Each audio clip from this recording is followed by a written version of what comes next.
Bonjour à toutes et bonjour à tous et bienvenue sur Cygnus Dream.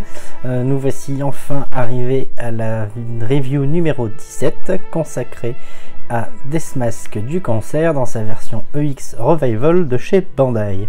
Du coup, la vidéo d'aujourd'hui s'organisera de la même manière que d'habitude. On va d'abord étudier la boîte, on verra ensuite le contenu, on passera au totem, on montera l'armure sur le personnage ensemble, une séance de posing, et enfin on se retrouvera pour la conclusion. Alors on passe tout de suite à la boîte. La boîte. Alors, comme toutes les boîtes des Gold EX Revival, en fait on a donc... tout de suite, on a un fourreau autour de ce qui représente bien sûr la Pandora Box du Cancer, bien sûr ici, puisqu'on est sur Deathmask. Alors sur la face avant, on va retrouver Deathmask dans une pose très simple avec la constellation du Cancer représentée ici. Les logos sont maintenant tous vers le bas. Donc on a bien sûr le logo de la Toei ici qui nous stipule que c'est une version japonaise puisqu'il est bien écrit en japonais. On a le logo Bandai Spirit en bleu, le Tamashii Nation, le Tamashii Quality et le Bandai Namco qui prend maintenant place depuis quelques temps en bas de la figurine, ce qui est bien mieux que quand il était tout en haut.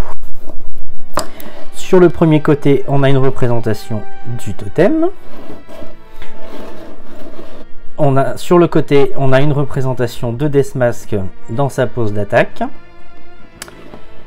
Et enfin, derrière, on va pouvoir retrouver un visuel du contenu de l'armure, de la boîte, pardon.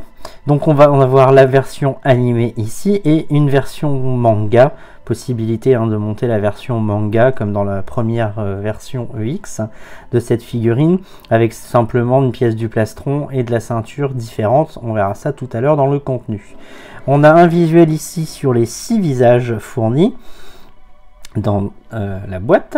Pareil, on les verra après plus en détail. On retrouve le totem représenté ici et ici une représentation du bonus offert dans cette version Revival, à savoir un 6e visage qu'on verra mieux tout à l'heure. Donc un fond assez simple, hein, vraiment détail du contenu. Sur le dessus, donc le visuel de la Pandora et sur le dessous, les mentions légales obligatoires. On passe tout de suite au contenu. La boîte est composée de 3 blisters.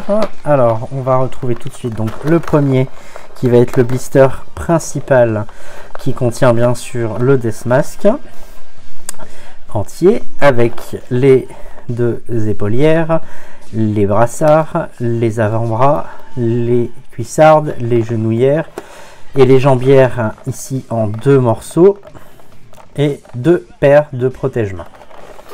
Le deuxième blister, lui, va prendre une grande partie des pièces. Enfin, oui, non, il va prendre toutes les pièces qui servent à faire donc le totem.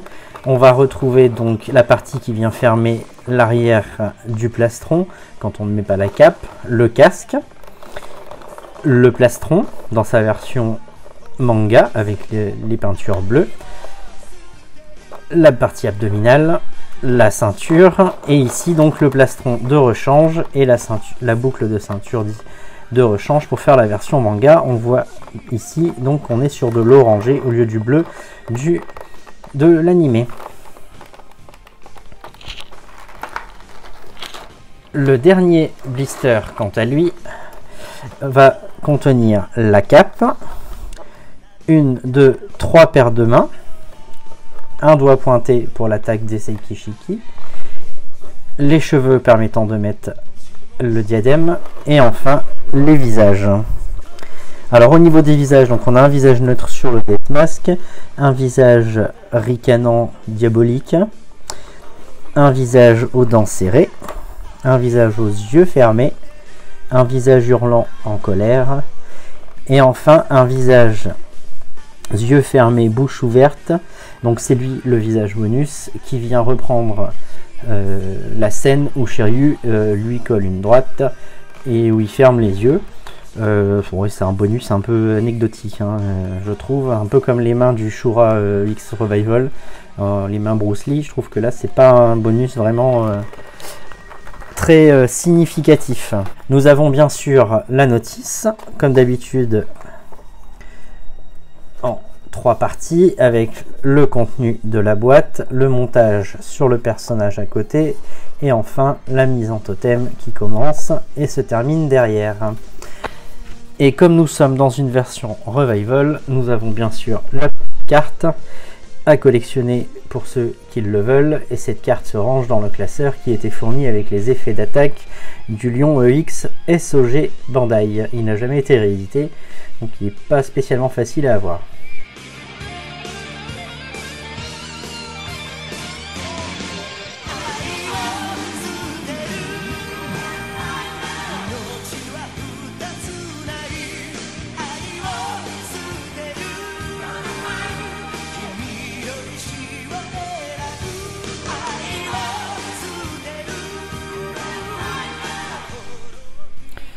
Nous voilà donc avec ce totem de l'armure d'or du cancer dans sa version EX montée. Alors autant l'armure du cancer parmi les armures d'or, c'est une armure que j'aime beaucoup quand elle est portée par le personnage, autant en totem c'est pas mon totem préféré. Je le trouve trop plat en fait, je trouve qu'il manque de volume.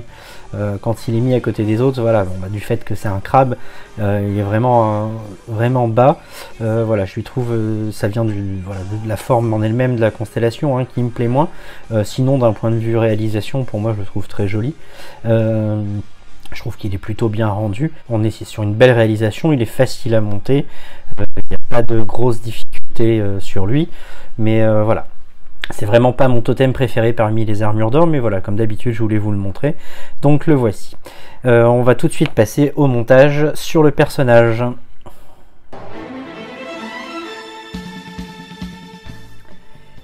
Alors, nous voici arrivés à la partie du montage de l'armure sur le personnage.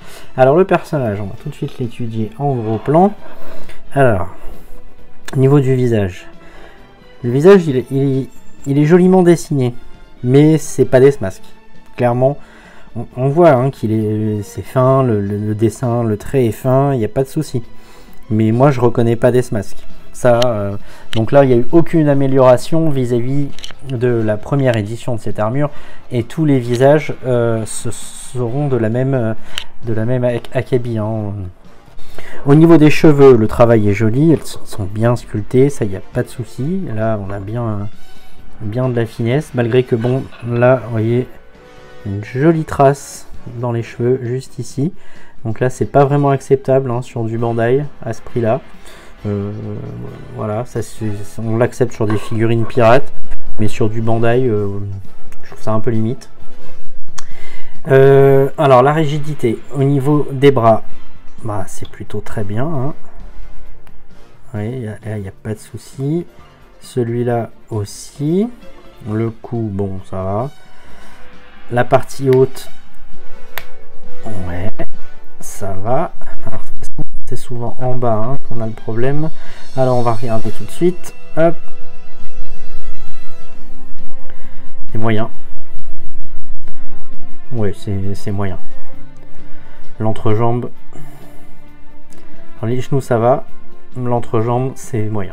Ça, c'est une figurine qui, dans quelques temps, faudra mettre des bouts de papier ici, là, ou de la pâte à fixe, pour ceux qui veulent, pour la rigidifier. Parce que on n'est pas sur la catastrophe du Mu Revival, mais on n'est pas sur une figurine très rigide quand même. Au niveau des pieds, ça va, ça tourne pas tout seul. Donc déjà, voilà.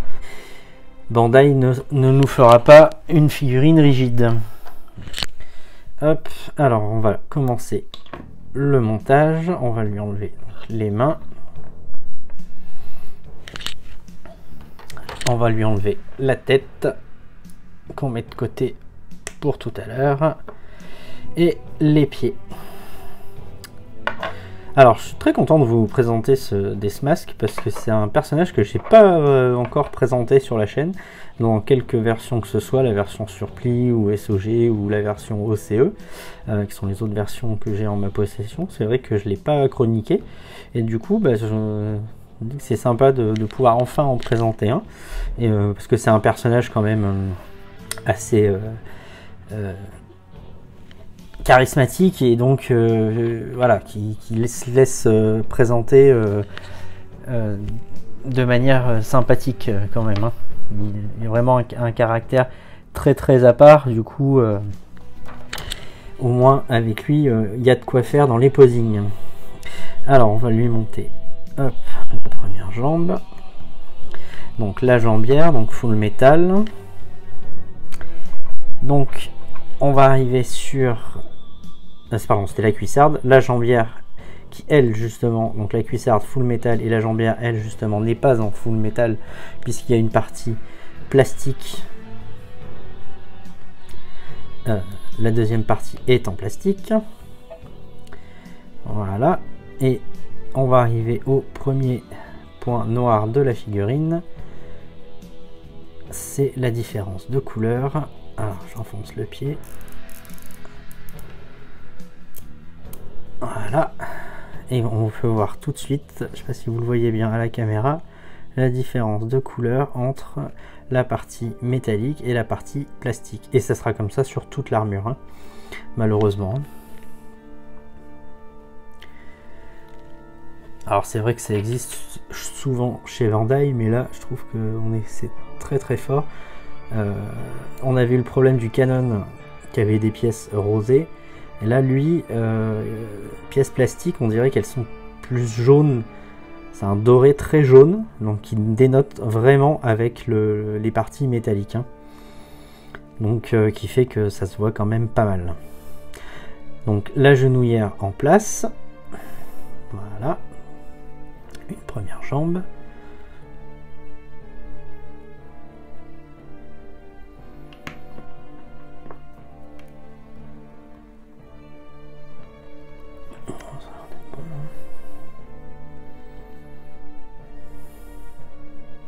Alors on va attaquer tout de suite la seconde avec la cuissarde, la jambière, la partie basse de la jambe.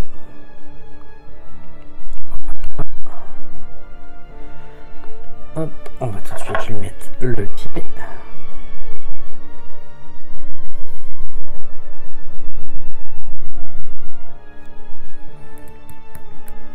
Et enfin la deuxième genouillère. Donc c'est vraiment une armure atypique, comme je vous disais avec le totem, très anguleuse, très agressive, qui fait que moi je l'aime beaucoup parce qu'elle dénote vraiment avec les autres armures d'or, et du coup c'est vraiment très sympa. Hop.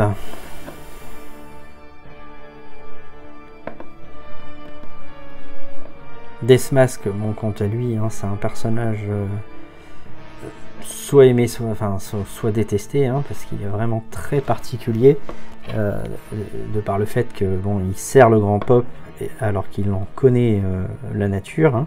Il sait très bien que ce n'est pas le vrai grand pop, que c'est Saga des Gémeaux qui a pris la place du grand pop, et du coup lui, comme Aphrodite et Shura, continue à servir le pop malgré le fait que il sache très bien que c'est un imposteur, car pour lui la justice c'est la force. Donc si le grand pop a eu la force de prendre le pouvoir, c'est que forcément que sa cause est juste. Donc c'est un personnage donc qui sera vaincu dans la bataille du sanctuaire par Shiryu. Il va affronter essentiellement que Shiryu, on va pas le voir affronter beaucoup d'autres personnes. Il l'affronte d'abord aux 5 pics quand il se présente pour tuer le vieux maître. Le combat sera interrompu par Mu. Deathmask ne voulant pas se battre avec 2 chevaliers d'or, hein, Mu et Doko. Il donnera rendez-vous à Shiryu au sanctuaire. Bien sûr, Shiryu ira, se battra face à Deathmask. il sera quand même bien mis en difficulté, mais Deathmask fera l'erreur de s'en prendre à Shunrise, ce qui mettra Shiryu dans une colère noire et lui donnera la puissance de battre son adversaire. En plus, le personnage étant tellement diabolique, l'armure du cancer va quitter son porteur, et donc à partir de là, Deathmask n'arrivera plus à reprendre le dessus sur Shiryu. Alors pour le moment, je lui mets les poings fermés dans un premier temps pour lui faire un posing basique. Voilà. On verra plus tard dans la séance de posing pour mettre d'autres mains. C'est une armure pas très compliquée à monter, hein. C'est assez instinctif, donc ça représente pas de grandes difficultés. Souvent les armures d'or, hein, d'ailleurs, hein, on les connaît tellement que elles ne nous posent plus de grandes difficultés de montage. Hop.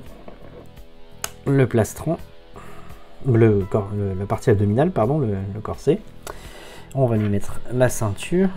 Donc c'est là qu'on va trouver la première partie donc interchangeable, soit donc celle-ci pour le mode animé, soit celle-ci à mettre dessus pour le mode manga. Alors je ne mettrai pas celle du mode manga parce que pour moi le mode manga c'est pour la version OCE. Donc il est d'ailleurs à noter que sur la version OCE on a les pièces pour le mettre en mode animé aussi. Je trouve un peu aberrant, donc bon, des fois Bandai est généreux mais pas obligatoirement sur les trucs avec lesquels on aimerait qu'il le soit. Donc pour moi la version manga c'est sur la version OCE et la version animée sur la version OX classique. C'est un peu comme Shura, hein, où il nous donne le diadème de Shura mode animé et mode manga dans les deux, les épaulières. Bah voilà, Deathmask aussi, puisque c'est avec Shura une des armures qui a des grosses différences, même si elles en ont toutes, hein. C'est en tout cas les deux pour lesquels Bandai nous fournit les pièces en mode manga ou animé. Pas facile de mettre la petite pièce qui vient fermer la ceinture, comme toujours. Hop là. Et on va remettre la partie avant. Donc Deathmask il est tué donc dans la bataille du sanctuaire. Il ne réinterviendra ensuite bien sûr que dans la partie Hades, où il revient avec Aphrodite, Shion, Camus, Shura et Saga en renégat, donc revêtu d'une armure surplis, soi-disant pour tuer Athéna. On apprend après qu'il fait partie, comme les autres, de ceux qui ont choisi d'accepter le cadeau d'Hadès pour en fait accomplir la mission de réveiller l'armure d'Athéna et de prévenir Athéna. Alors la partie du plastron, pareil, donc vous avez cette pièce à enlever pour venir l'ouvrir, et au choix si vous voulez venir lui mettre la partie manga. Voilà. Donc il revient, il se battra à ce moment-là donc contre Mu, qui va le ridiculiser, puisqu'en fait lui et Aphrodite malheureusement ne servent qu'à mettre en valeur la puissance de Mu qu'on n'avait jusqu'ici jamais vue. Donc il est vraiment ridiculisé, même si on pense qu'ils n'utilisent pas tout leur pouvoir face à Mu. Et là ce combat fait quand même débat, hein, parce que ils sont vraiment battus d'une facilité déconcertante. Et après il se retrouvera contre Rhadamant, qui en fera aussi qu'une bouchée et le renverra en enfer. Il réinterviendra au moment de la destruction du mur des lamentations avec ses comparses chevaliers d'or. Et voilà, ce sera à peu près tout pour lui. C'est là qu'on verra un peu la rédemption de Masque de Mort, puisqu'il rejoint, là, voilà, là on en a la preuve, il a vraiment rejoint les forces du bien. Il y interviendra aussi dans la série Soul of God, donc là c'est plus canonique, mais voilà. Hop, Je voulais vous montrer ce que j'ai vu en montant le totem. Je ne sais pas si ça va bien se voir à la caméra, mais sur l'épaulière, on a des défauts de peinture entre les deux dorés. Donc on voit pas bien à la caméra, mais en fait on a le doré plus clair pavé sur le plus doré qui fait le contour. Ce que je trouve pas top, hein, toujours pour du Bandai. Je trouve que voilà, à ce prix là on est en droit d'avoir une armure bien peinte, on n'est pas sur du pirate. Alors on va lui mettre la cape, donc soit on lui met la cape pour fermer derrière, soit cette partie là qu'on vient mettre à l'arrière. Moi je vais lui mettre la cape, on fera également bien sûr une pause sans, j'aurais d'ailleurs dû la mettre avant les épaulières je pense. Alors, je retire les épaulières.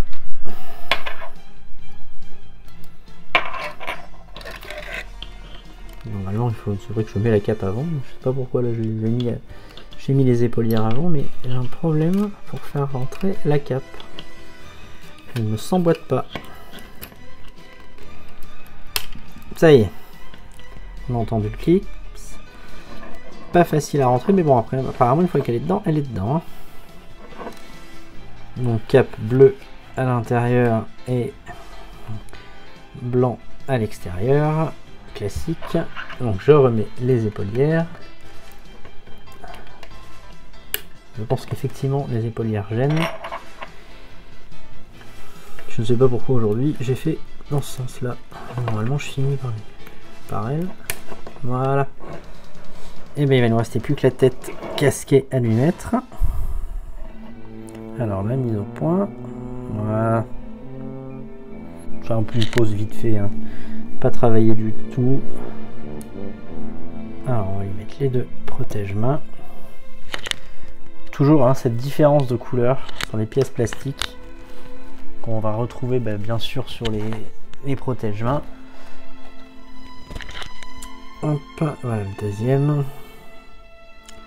Bon, c'est moins choquant que sur le Canon, ça il n'y a pas de débat, mais c'est là, hein, c'est quand même bien présent. Alors donc la tête, on va venir lui changer donc le visage, donc enfin le visage, les cheveux, on va lui mettre le casque tout de suite. Hop. Alors en ce qui concerne le casque, moi je vous conseille vraiment de faire très attention, parce que bien sûr il est en plastique et il est bien sûr très fragile.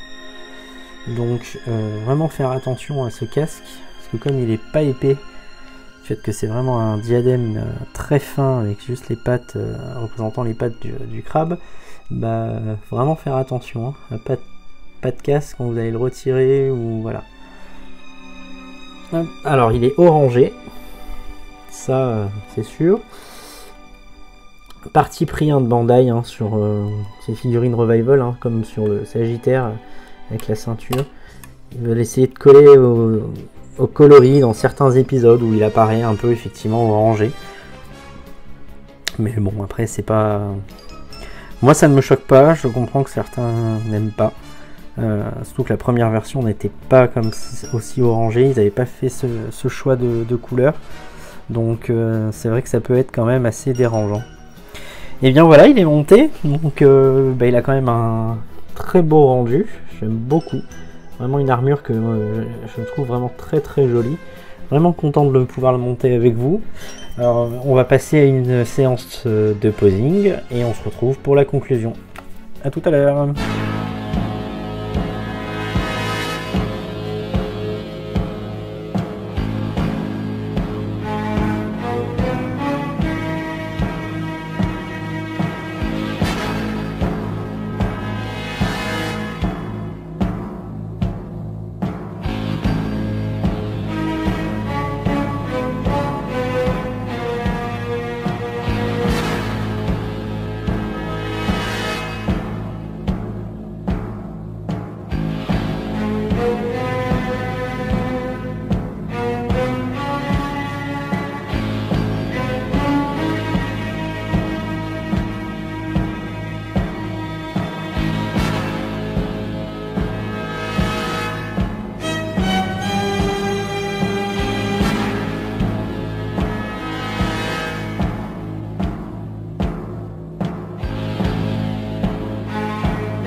Nous voici dans la conclusion. Pour finir cette vidéo, on va faire donc le bilan de cette armure.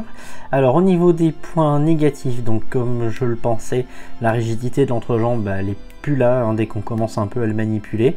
On a les défauts donc de peinture au niveau donc de la différence de couleur entre le jaune des pièces plastiques et la partie des parties métalliques. On a les défauts de peinture, donc on peut voir sur les épaulières, comme je vous disais, entre les deux dorés, où c'est pas vraiment très bien peint. Après, on a cette couleur du casque, donc qui peut déranger. Moi, c'est pas mon cas, mais bon, du coup, je le signale quand même dans les défauts. Et enfin, ce qui pour moi sera le principal défaut de cette figurine, ça sera ses visages. Donc je suis heureux de rencontrer ce chevalier du cancer, mais qui n'est pas Deathmask pour moi. Alors, dans les points positifs, c'est qu'on a quand même une belle réalisation, il est beau, il rend très bien. Je pense qu'avec les autres Gold, ça va être vraiment une tuerie, une fois mis en place.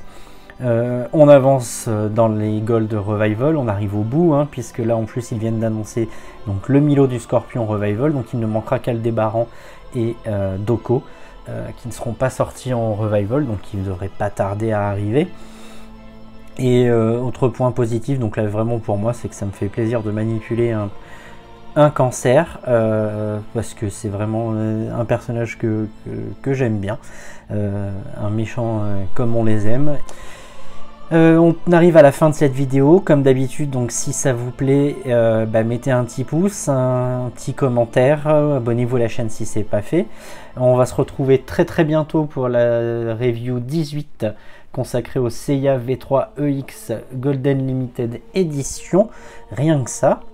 Donc ça va bouger un petit peu sur la chaîne, c'est cool en ce moment, puisqu'il n'y a pas beaucoup de sorties, donc ça fait plaisir. Donc on va se retrouver très vite sur la chaîne. Je vous souhaite une bonne journée et on se retrouve très vite. Ciao!